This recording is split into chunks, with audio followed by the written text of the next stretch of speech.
respeito de capacitor com dielétrico. Tá? Então, a maioria dos capacitores, ou praticamente quase todos, eles possuem um material dielétrico entre as placas. Esse material faz com que aumente a capacitância e aumente a quantidade de energia armazenadas nesse tipo de capacitores. Tá? Então, o que acontece? Ele também resolve o problema mecânico de você manter as placas separadas, tá? Porque você vai montar um capacitor, você tem que manter uma certa distância. Se você coloca um material entre as placas, é muito mais fácil de você manter essa distância fixa. Então, ele ajuda nisso também, esse material dielétrico. E pode-se aumentar a diferença de potencial entre as placas sem que haja ruptura dielétrica, acumulando maior quantidade de carga e aumentando a capacitância.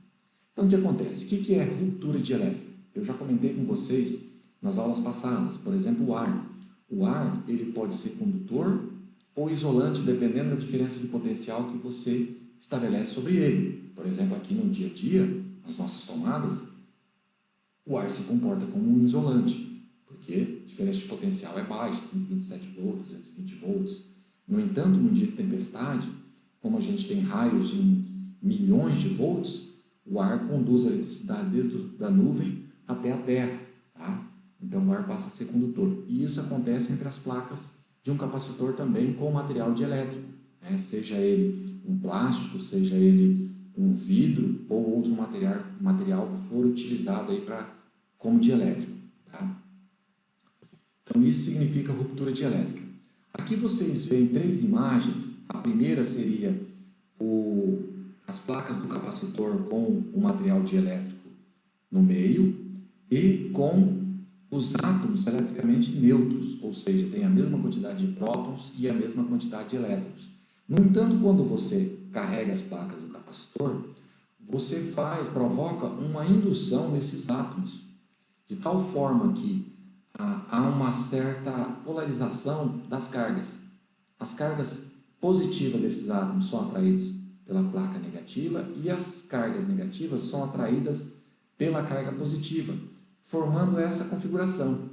De tal forma que essa configuração, ela gera aqui um campo elétrico em linha, contrário ao campo E0 das placas. Isso faz com que você tenha um campo elétrico reduzido entre as placas. Então, reduz o campo elétrico entre as placas e também vai reduzir, né, a diferença de potencial. É isso que acontece quando a gente coloca aí um material dielétrico.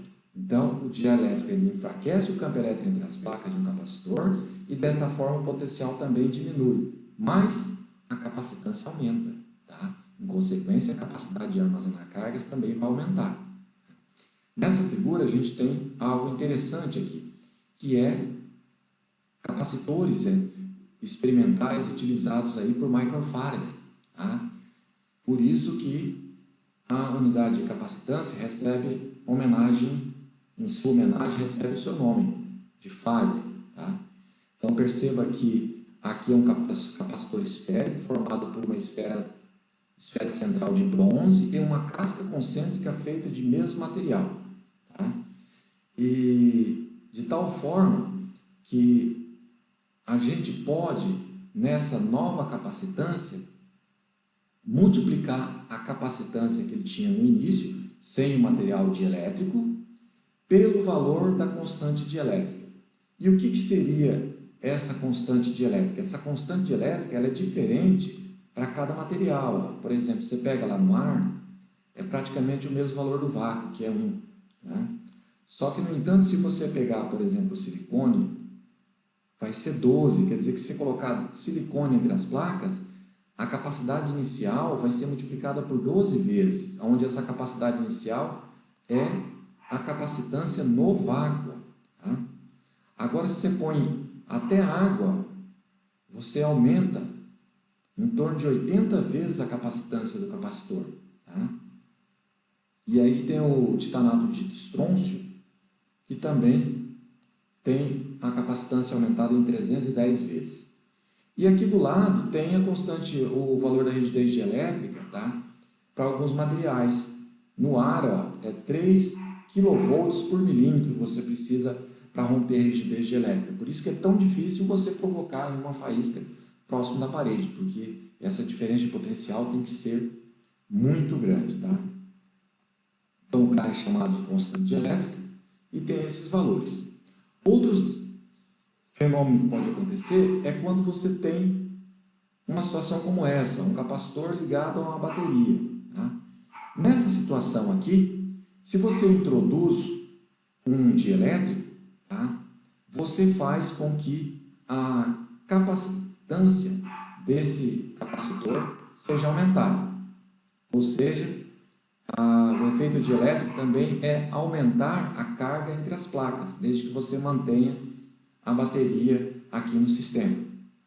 Agora, se você tem um capacitor já carregado e você coloca um dielétrico, desse jeito que está aqui, a carga vai ser mantida fixa e o efeito dielétrico vai ser reduzir a diferença de potencial entre as placas, como mostra aqui, ó, o medidor de voltagem aqui, que é o potenciômetro.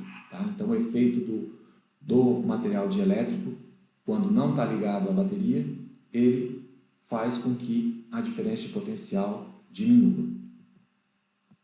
Então, em uma região totalmente preenchida com material dielétrico, de constante dielétrica K, a permissividade no vácuo ε0 deve ser substituída por Kε0 em todas as equações. Então, ó, todas as equações que a gente tem em capacitor, quando a gente for trabalhar com o capacitor com dielétrico, a única mudança que a gente vai ter que fazer é essa aqui, ó, trocar o ε0 por Kε0 e nosso problema vai estar resolvido. Tá?